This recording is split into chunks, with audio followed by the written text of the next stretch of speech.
Magandang araw po sa ating lahat, sa aking mga kapatiran sa Door of Faith La Mesa. Narito na naman po tayo para mag-aral ng banal na salita ng ating Panginoong Hesus.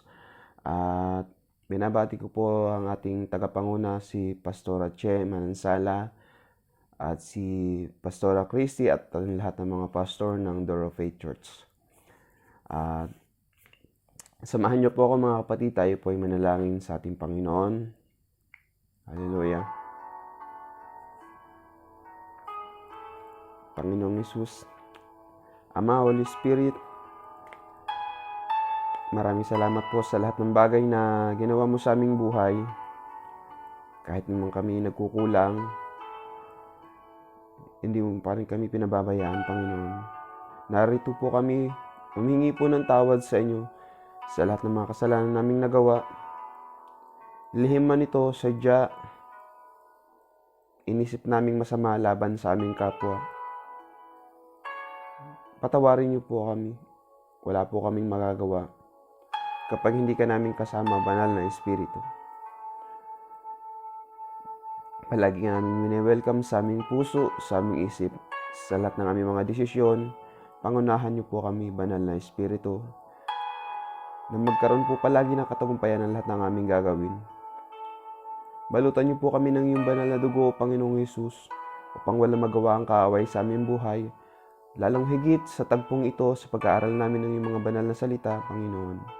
Nawa, Lord, ang lahat ng mga bersikulo ng aming mapag-aaralan ay tumimo sa aming puso't isip na may isa pamuhay namin ayon sa iyong kalooban.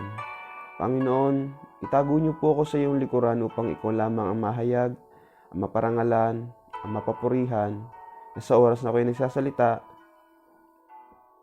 kaningningan mo ang makita sa aking buhay. Gamitin niyo lamang po ang aking buhay, Panginoon, na maging daluyan ng pagpapala sa aking mga kapatiran. Ikaw lagi ang purihin, Panginoon. Maraming salamat po, Panginoon.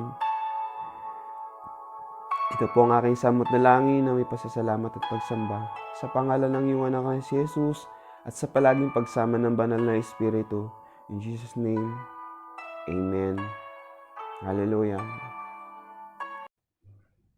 Mga kapatid, samahan niyo po ako na awitan natin ng ating Panginoon. Hallelujah.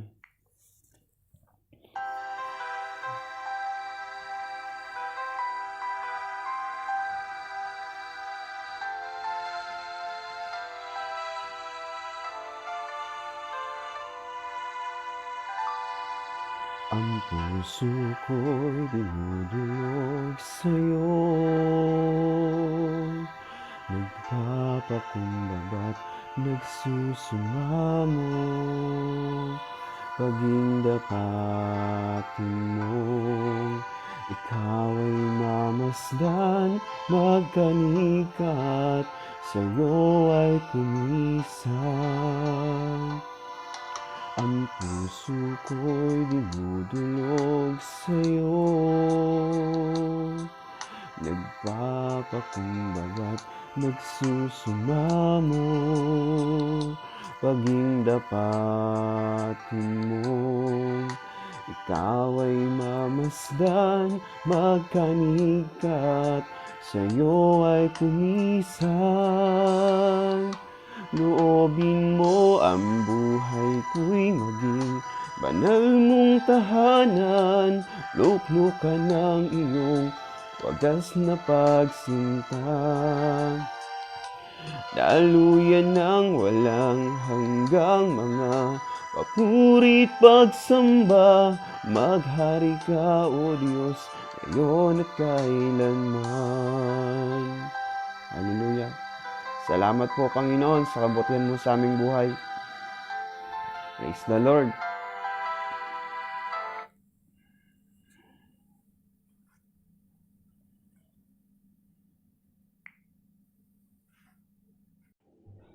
Praise the Lord. Mga kapatid, dumako na po tayo sa pag-aaral ng banal na salita ng ating Panginoong Hesus.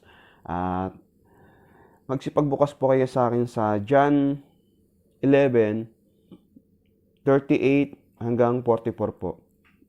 Basahin ko po. Muling binuhay si Lazaro. Muling nabagbag ang kalooban ni Jesus pagdating sa libingan. Ang pinaglibingan kay Lazaro ay isang yungid na natatakpan ng malaking bato. Alisin ninyo ang bato, utos ni Jesus. Ngunit sumagot si Marta, Panginoon, nangangamoy na po siya ngayon. 4 na araw na siyang patay. Sinabi ni Jesus, Hindi ba't sinabi ko sa iyo na kung sasampalataya ka sa akin, ay makikita mo ang kaluwalhatian ng Diyos. Kaya't inalis nila ang bato.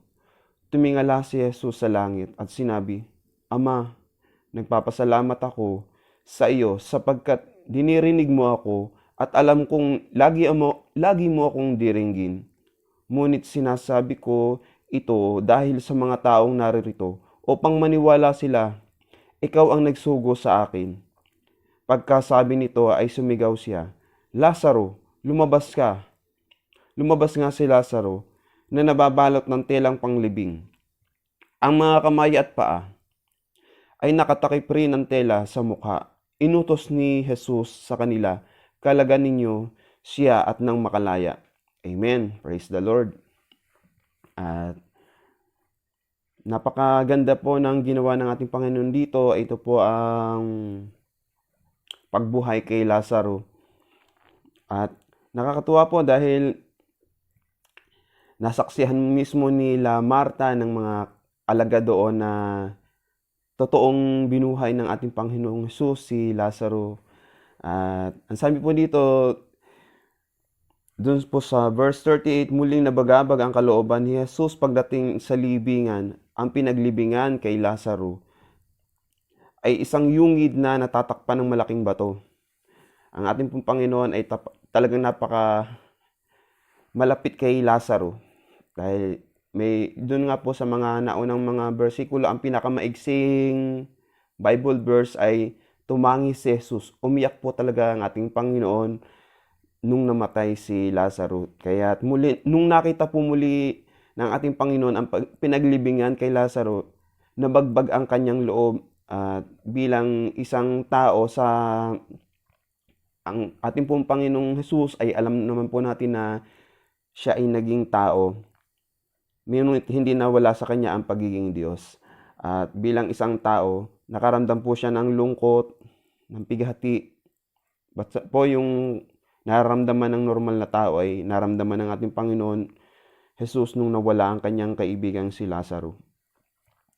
At ang sabi po ni Marta dito na ito po ang isang katangian ng Kristiyano kahit naniniwala na sa ating Panginoong Jesus, na ito po yung si Marta. Ang sabi ni Marta po, ngunit sumagot si Marta, Panginoon, nangangamoy na po siya ngayon, 4 na araw na siyang patay. Talaga pong si Marta po yung mga nakaraang mga napag-aralan natin about po dito sa John. Si Marta po ay, ang karakter po niya ay mahilig mag-prepare ng mga pagkain. Imbis na makinig ng Word of God, gusto po niyang ipaghanda ang mga alagad, ang ating Panginoon, ng pagkain. Mas pinipili niya yung mga ganun kaysa sa mga bagay na mas mahalaga. At nung si Marta po ay talagang ipinakita na naman niya ang kawalang tiwala sa ating Panginoon. Sumagot po kasi ang sabi po ni Marta, ngunit sumagot si Marta, Panginoon, nangangamoy na po siya ngayon. 4 na araw na siyang patay. Ang sabi po ng ating Panginoon na sinabi ni Jesus, hindi ba't sinabi ko sa iyo na kung sasampalataya ka sa akin ay makikita mo ang kaluwalhatian ng Diyos. Amen. Ibig sabihin po, pinaalala naman natin Panginoong Jesus na sumampalataya tayo sa Kanya. At sumampalataya si Marta at para makita niya ang kaluwalhatian ng ating Panginoong Jesus. So kapag po pala tayo ay palaging nananalangin o nakikipag-usap sa ating Panginoon na walang pananampalataya, na hindi naniniwala, hindi talaga mangyayari ang ating mga dinadalangin. Kaya't kapag tayo mananalangin, talagang yung faith po natin ay naroon dahil ang ating Panginoon nasa langit. Hindi po sa sinasabi natin siya tumitingin, kundi sa puso, lalong higit dun sa pananampalataya natin. Kapag nanampalataya tayo sa ating mga dinadalangin, ito ay mangyayari. Katulad, dadaanan ko po yung Marcos 11:24 na kapag tayo mananalangin, maniwala tayong natanggap na natin ito at ito ay mangyayari nga. Amen. At kaya mga kapatid, ang ating pong faith ay huwag masyishake anuman mga pagsubok dumating sa ating buhay. May malaking himala ang gagawin ng ating Panginoon. At sabi po, hindi ba't sinabi ko sa inyo na kung sasampalataya ka sa akin, ay makikita mo ang kaluwalhatian ng Diyos. Kaya't inalis nila ang bato. Tumingala si Jesus sa langit at sinabi, Ama, nagpapasalamat ako sa iyo sapagkat dinirinig mo ako. Amen. At ang ating pong Panginoon, kapag nakikipag-usap sa Ama, tumingala ang ating Panginoon at kinausap niya ng ating Ama at naniniwala siya na nanampalataya na diringgin ng Ama ang kanyang panalangin. At sinabi po nga dito na kahit inalis nila ang bato, tumingala si Jesus sa langit at sinabi, Ama, nagpapasalamat ako sa iyo sapagkat dinirinig mo ako. Amen. At pansinin niyo po ang sinabi ng ating Panginoon, Ama, nagpapasalamat ako sa iyo sapagkat dinirinig mo ako. Ang ating Panginoon ay maging model po natin siya. Gawa ng sabi po natin, Panginoon, na nagpapasalamat ako sa iyo sapagkat dinirinig mo ako. At tuwing tayo mananalangin at palagi muna tayong magpasalamat sa lahat ng mga bagay na nangyari, ipagpasalamat natin at maniwala tayong diringgin tayo ng ating Panginoon dahil pansinin niyo po yung talatang ito, Ama, nagpapasalamat ako sa iyo sapagkat dinirinig mo ako. Ay ibig sabihin, palaging dinirinig ng Ama ang panalangin ng ating Panginoong Hesus. At ang sabi niya, at alam kong lagi mo akong diringgin. Amen. Alam na alam ng ating Panginoon na palaging tutugunin ng Ama ang kanyang mga dalangin. Amen. Nawa maging ganun din tayo sa ating pananampalataya, sa ating pananalangin, sa ating pakikipag-usap sa ating Panginoon. Bago po tayo manalangin, ay sikapin po na natin ang ating mga puso ay malilinis at nakatuon talaga sa ating Panginoon upang lahat ng mga kasalanan natin ay mapatawad.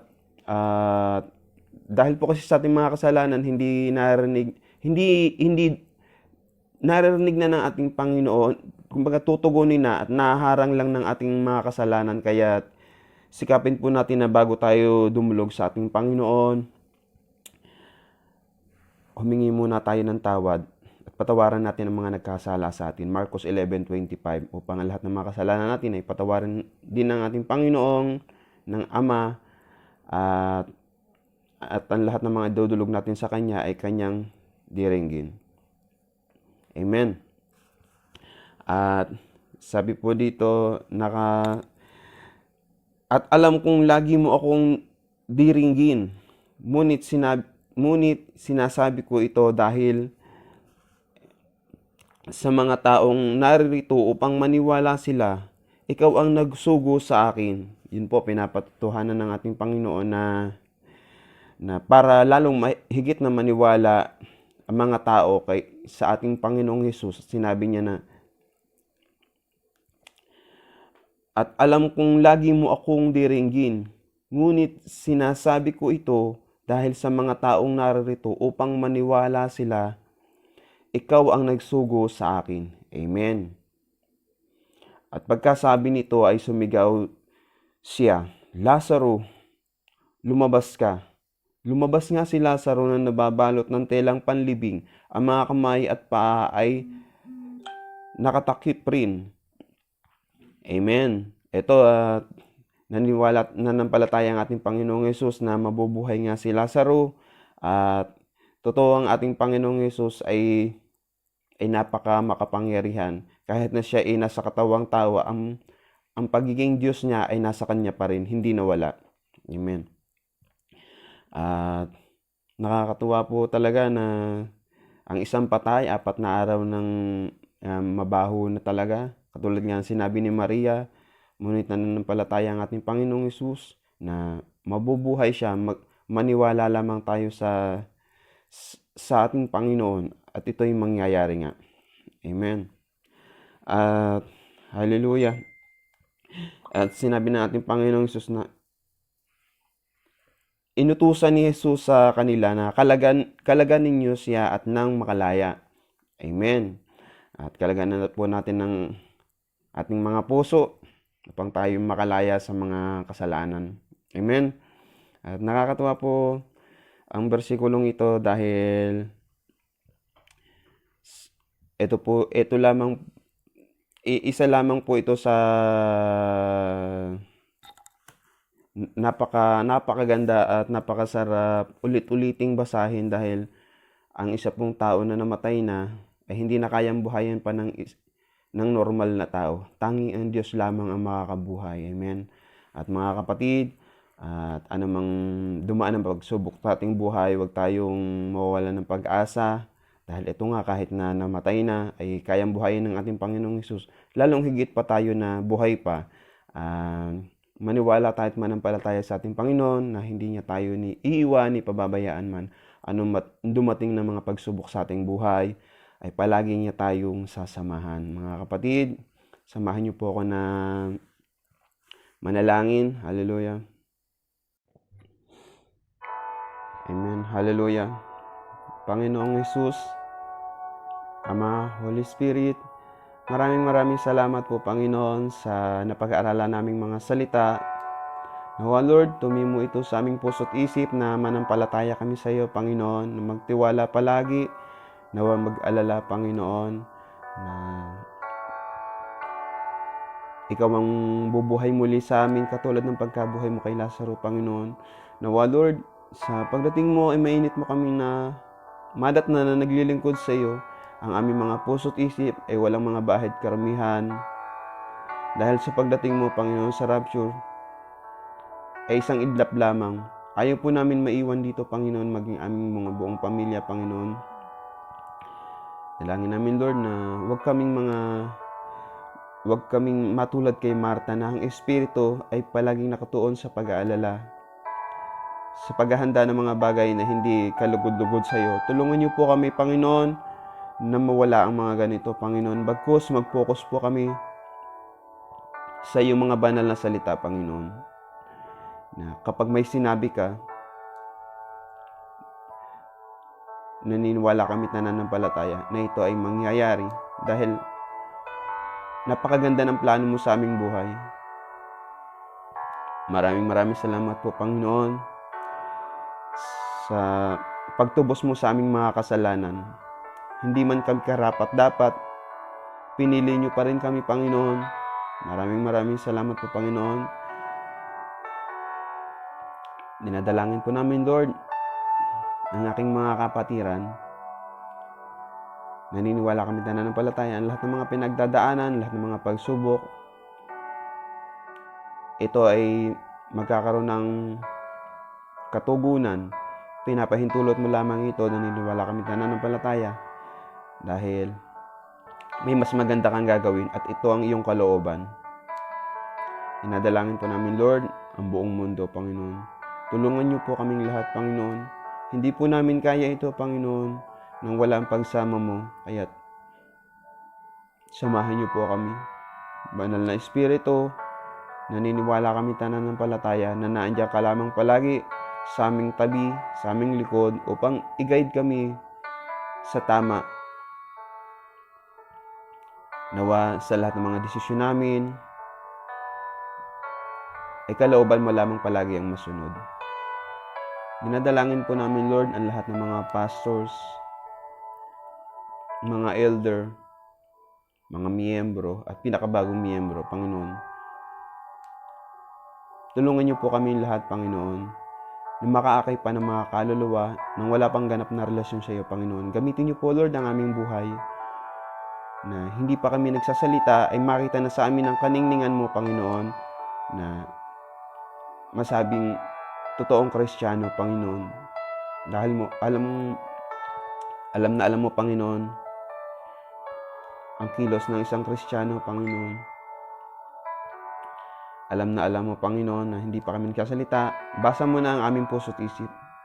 At kailangan namin palagi, Lord, na huwag kaming magkasala. Tulungan niyo po kami, Panginoon, wala po kaming magagawa. Samahan niyo po kami. Nawa Lord, ang pagsubok na ito sa buong mundo ay matapos na tulungan niyo po kami, Panginoon. Naniniwala kami pananampalataya, Panginoon, na ito ay pagpalo mo lamang na may tama ang paniniwala sa iyo na ikaw lamang ay sambahin sa Espiritu at katotohanan. Panginoon, dinadalangin po namin ang bansang Pilipinas, ang bansang Italy, ang bansang Israel, at ang lahat ng mga bansa, lalong higit ang mga bansang kumikilala sa iyo, Panginoong Hesus, na ikaw lamang na itataas, Panginoon. Ikaw ang Diyos na darating. At maraming salamat, Panginoon, sa Espiritu palagi ng pananalangin na pagbabasa ng iyong mga banal na salita. Salamat po, Panginoon. Ito po ang aking samot na langin na may pasasalamat at pagsamba sa pangalan ng iyong anak na si Jesus at sa palaging pagsama ng banal na Espiritu. In Jesus' name, Amen. Amen. Glory to God, mga kapatid. Salamat po sa buhay nyo. Lalong higit, salamat sa ating Panginoon sa pagsama niya sa atin sa pag-aaral ng mga banal na salita. Hanggang sa susunod po muli. God bless us all. DFC La Mesa. God bless us all. The Faith.